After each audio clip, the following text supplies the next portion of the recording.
few hours before the New Year, and I'm teaching someone how to say Happy New Year in Ilonggo. And doing so, I realized a few things about how to teach and how we would say it. One technique to remember is for you to use certain vocal equipment to make you sound convincingly and Ilonggo. And how to use that, all the words, all the sound must come through the mouth.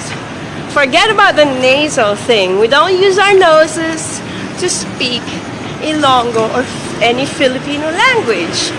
So you say, malipayon nga bag-ong tuig. Malipayon nga bag-ong tuig. Some guys would say, malipayon nga bagong tuig. Don't use the nose. Malipayon nga bagong tuig.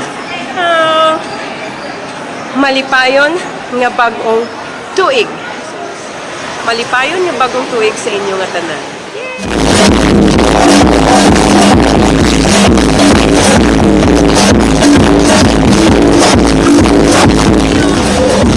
Malipayon nga bagong tuig.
Happy New Year to all. Malipayon nga bagong tuig sa inyo tanan.